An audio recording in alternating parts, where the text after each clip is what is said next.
है, लेकिन उसमें कौन कौन सी महत्वपूर्ण बातें हैं जो आपको ध्यान में रखनी है पत्र लिखते वक्त। विद्यार्थियों, परीक्षाओं में 2-3 तरह से प्रश्न आते हैं। एक प्रश्न तो सीधे कि पत्र के महत्व से को आप क्या समझते हैं, पत्र लेखन के अंगों पर प्रकाश डालिए। दूसरा प्रश्न आता है कि पत्र के प्रकार पर विस्तार पूर्वक प्रकाश डालते हुए एक औपचारिक या एक अनौपचारिक पत्र लिखिए, या पत्र के भेदों को लिखिए। और तीसरा एक प्रश्न आता है कि अच्छे पत्र की क्या क्या विशेषताएं होनी चाहिए, इस पर प्रकाश डालिए। एक और पत्र जो हमें अभी भी जीवन में सेकेंड ईयर में भी वो है और थर्ड ईयर में भी है, वो है कि पत्र का प्रारूप प्रस्तुत कीजिए। कोई एक, कभी कभी 2 तरह के प्रश्न आते हैं। एक आता है कि कोई एक विषय दे देता है कि इस विषय पर आप स्थानीय संपादक को पत्र लिखिए, या इस विषय पे प्राचार्य को पत्र लिखिए, या इस विषय पे अपने मित्र को पत्र लिखिए, इस विषय पे आप अपने पिता को पत्र लिखिए। तो ये पत्र लिखने के कारण और विषय को देते हुए प्रश्न आते हैं। या एक शासकीय पत्र का प्रारूप बनाइए, या एक अशासकीय पत्र का प्रारूप बनाइए। ऐसे प्रश्न भी आते हैं, हमें इनके लिए तैयार रहना होगा। इस वीडियो के बाद आप इन सभी प्रश्नों के जवाब देने के योग्य हो जाएंगे, ऐसा मैं उम्मीद करता हूँ। साथ में आपको अपनी किताब में अध्ययन करके नोट्स तैयार करेंगे। तो सबसे पहले हम पत्र लेखन के अंग के बारे में बात करेंगे। आप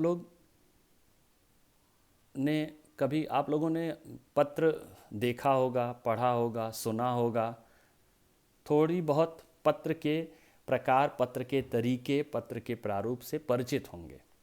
आप सभी कॉलेज में आ चुके हैं, स्कूलों में कभी न कभी प्राचार्य को कोई न कोई पत्र लिखा होगा।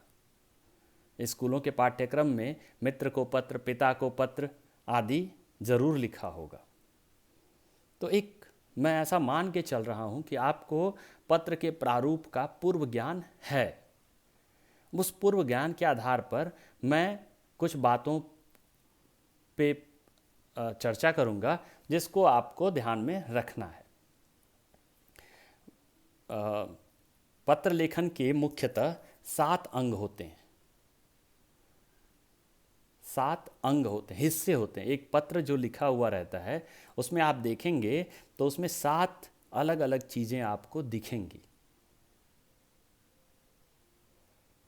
विद्यार्थियों, कोई भी चीज लिखित रूप में जब उपलब्ध होती है तो उसका एक निश्चित प्रारूप होता है, उसकी एक ढांचा, उसकी एक संरचना होती है। उन संरचना के आधार पर ही पत्र के अंगों का निर्धारण होता है।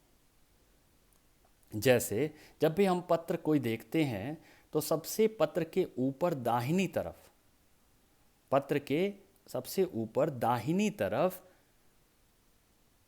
जो स्थान होता है, जो लिखा होता है, उसको कहते हैं प्रेषक। वो प्रेषक और तिथि लिखने का स्थान होता है, और वही हमारे पत्र लेखन के अंग का पहला हिस्सा है, प्रेषक और तिथि।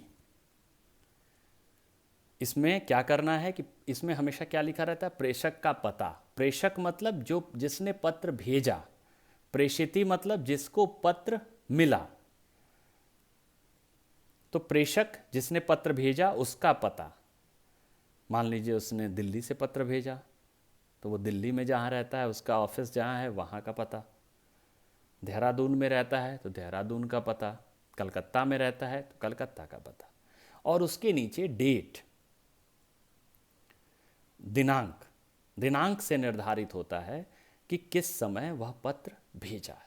यह हर एक चीज़ जो उसमें पत्र में अंकित होती है वह बहुत मूल्यवान होती है, उसका एक महत्व होता है, उसका एक मतलब होता है। तो पत्र देखते ही हमें समझ में आ जाना चाहिए कि ये पत्र कहाँ से आया है, उसका उद्देश्य क्या है। प्रेषक और तिथि लिखने का ऊपर शीर्ष पर उद्देश्य ये है कि पत्र देखते ही हमें समझ में आ जाए कि कहाँ से पत्र आया है और कितने तारीख को आया। कहीं ऐसा तो नहीं कि 4 साल पुराना पत्र हमें आज मिला है, या अभी का मिला है तो कितनी इमरजेंसी, कितनी ज़रूरी बात है इसमें, उसका निर्धारण होता है। एक मन जिज्ञासु मन होता है, हमेशा सोचता है कि कोई भी चीज़ आती है तो कहाँ से है, कब से है, उसका ज्ञान हमें वो पत्र के, ध्यान रखेंगे आपके पत्र के दाहिनी तरफ सबसे ऊपरी हिस्से में, वहीं से पत्र आपका शुरू होगा। दूसरा जो पत्र लेखन का अंग है वो है मूल संबोधन। मूल संबोधन मतलब संबोधन दो प्रकार के, दूसरा या तीसरा आगे मैं चर्चा करूंगा। अभी मूल संबोधन, ये मैंने जो चर्चा किया था कि दो प्रकार के पत्र होते हैं, औपचारिक और अनौपचारिक। तो ये कौन सा पत्र है उसके अनुसार मूल संबोधन का निर्धारण होगा।